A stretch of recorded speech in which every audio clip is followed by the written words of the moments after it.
Hey guys, this is AP World History, Chapter 4, Part 2, the Indo-European Migrations in Early Aryan India. So I just wanted to clarify before we start. I know in the last video I said we were talking about Southeast Asia. Sorry, I didn't mean to say that. We're talking about South Asia here, which is India. So I just wanted to make that clear before we move forward.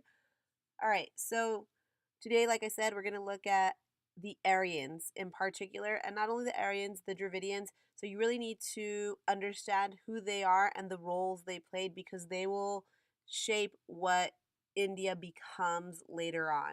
So let's go ahead and get started.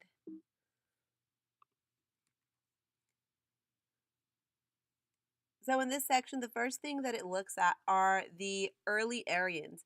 And the early Aryans are um, of Indo-European descent. So, like I said, you're going to hear that word a lot, Indo-European, and this is who the Aryans come from, these Indo-Europeans.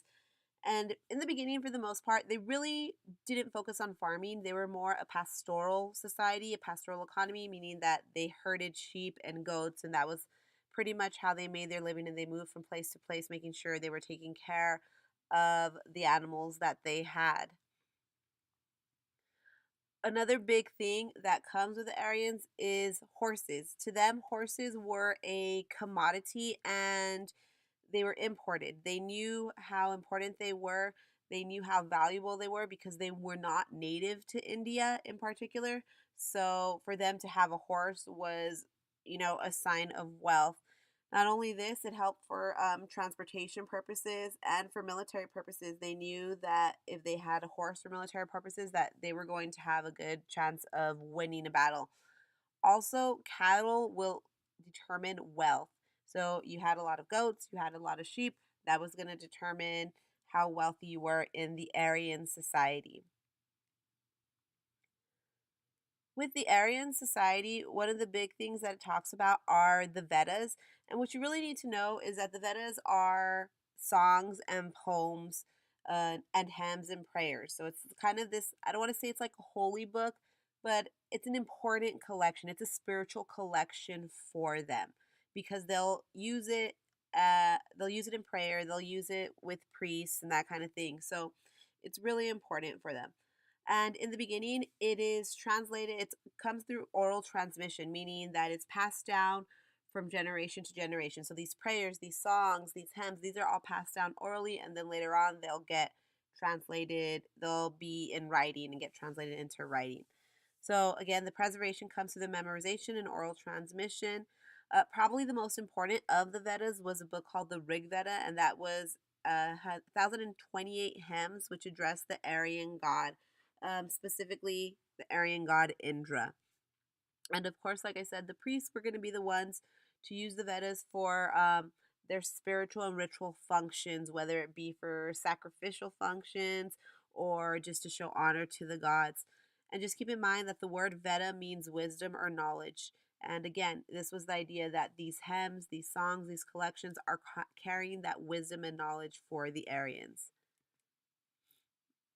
So these are just some of the early inscriptions that they began when they began to write the Vedas down. Some of the quotes that you'll see in the Vedas: fear leads to failure. Those who are fearless are patient and valiant. And people who are soft spoken and truthful are loved by all. So just some of the quotes that you would see in the Vedas. So when the Aryans come into India, this is kind of known as the Vedic age. Um, So just keep in mind the Aryans, they are the foreigners. They are coming into India, whereas the Dravidians are kind of like the native people who have already been living in India. And the Vedic age is this encounter that they have with the Dravidians that are there. So again, the Dravidians and the others that are living there, that's how they saw them. The indigenous people, the Aryans recognized them as dasas or enemies or subject people. So the Aryans kind of have that chip on their shoulder. They kind of see themselves as a little bit more important than the Dravidians that are there. And this will cause, obviously, a lot of conflict between them.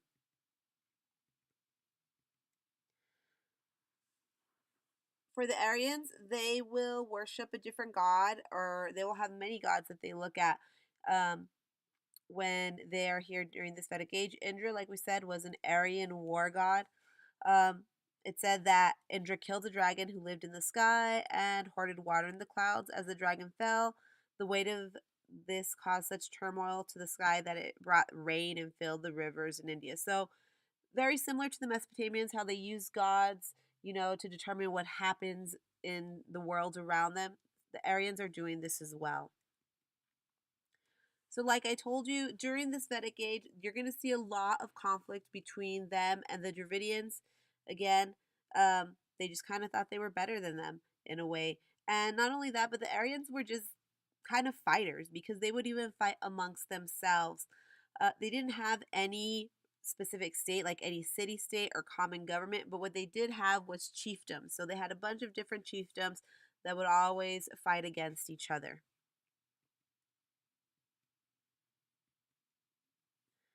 So the Aryans were usually wheat colored. So believe it or not, these two girls are actually both Indian.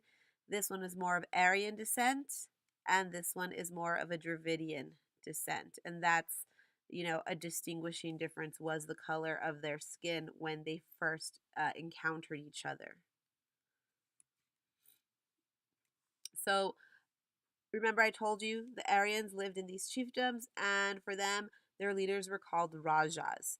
And this word will carry on into the British Indian Empire later on, much later on in history. As the Aryans continue to move into India, they begin to kind of change their ways. They still have their pastoral um, history with them, they still herd and stuff like that, but they begin to settle down and establish communities throughout the eastern subcontinent. So they kind of settle down up in this area that we're looking at in the map. They begin to make iron tools because they are practicing farming, and they begin to support larger communities, and they begin to cultivate rice. So you will see the Aryans settle down in this area, and this settling down will create a political change for them.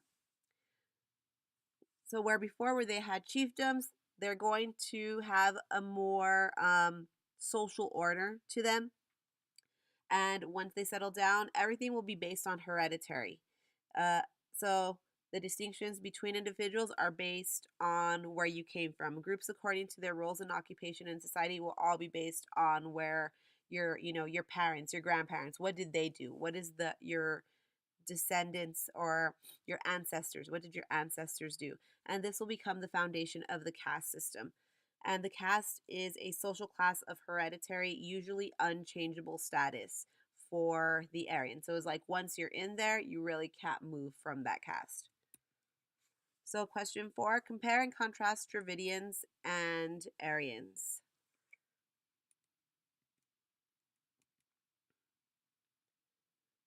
All right, so the next thing we're going to think or look at is the caste and Varna. So, like I told you, it starts with the Aryans, but it will develop slowly and gradually. And this is because the Aryans, since they settled down, they will begin to interact with the Dravidians, not only in terms of conflict, but they will intermix with the Dravidians. They will intermarry with them.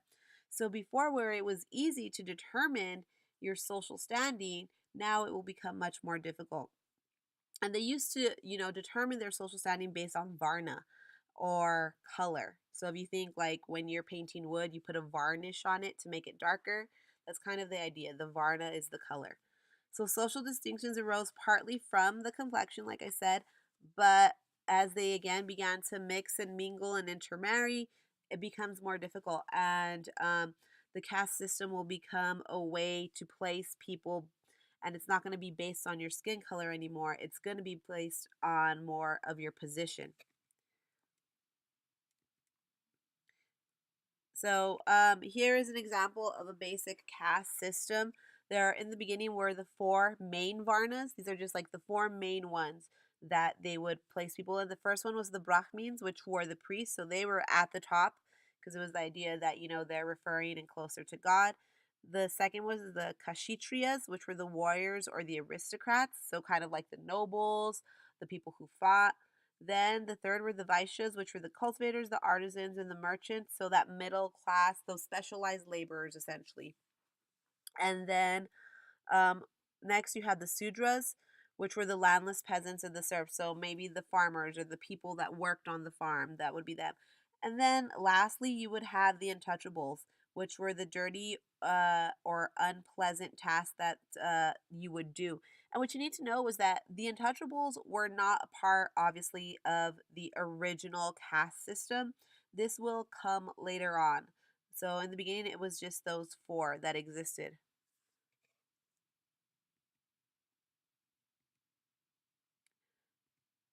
So, like I said, as things become more complicated, you develop a more rigid class system where you have subcaste and jati.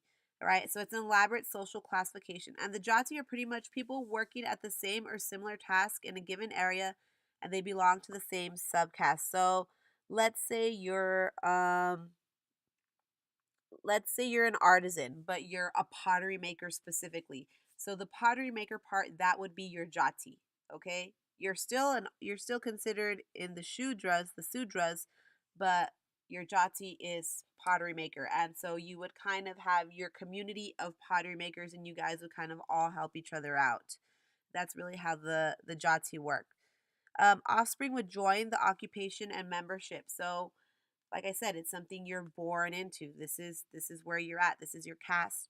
And again, you would care for each other. If somebody was struggling in terms of making money from pottery, then you as the jati would help that person out. And there were rules and specific behavior. So depending on where you were, if you were a Sudra, a Kashitra, a Brahmin, then that depended how you were going to behave in terms of integrating or intermixing with society. So breaking Jati rules could result in expulsion from the larger group. So if you did something to dishonor or go against the Jati, then that means that, they could say, you know what, we no longer recognize you as a part of us, and you would kind of be on your own from then on. In terms of social mobility, the caste system, it allowed or accommodated for social change. Like if they had to add something into the caste system was rigid, was fluid enough to do that.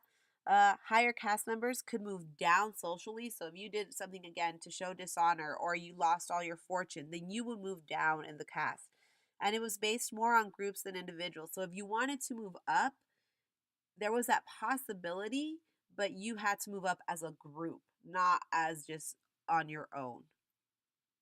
And social mobility eased tensions and it allowed foreigners to come in and fit into the system. So let's say you're totally new to India and you come in, you would be able to be placed in the caste based on how it was created.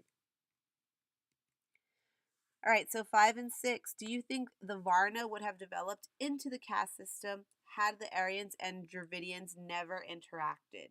Because remember, it starts with the Varna. And do you think it would have developed into this caste system if they both didn't come together? And then why do you think that the Jati had to move up as a group and could not move up individually?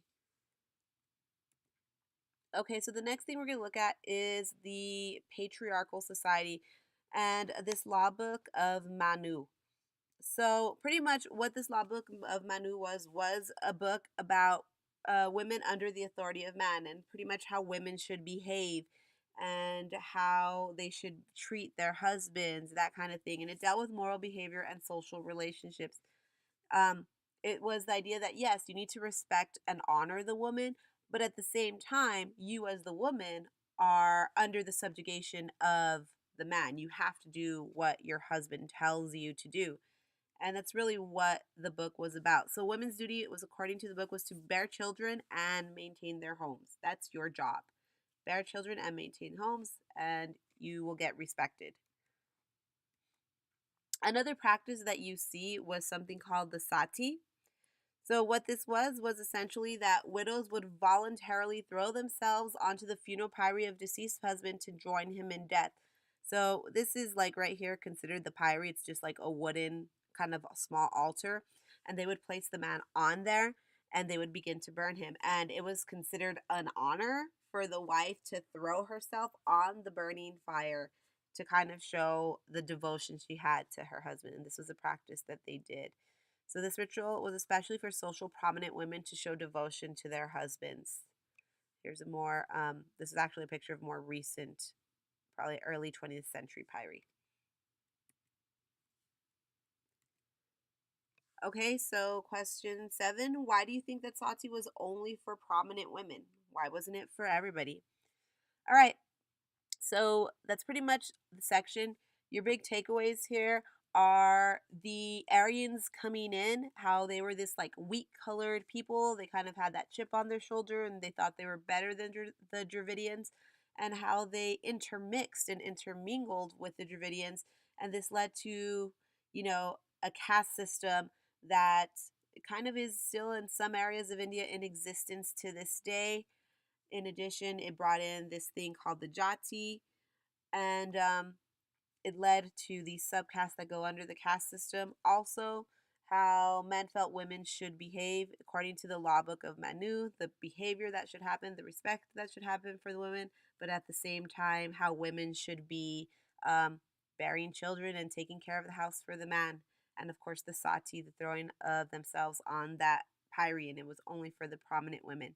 So, next section will cover religion in this time, and we'll see you then.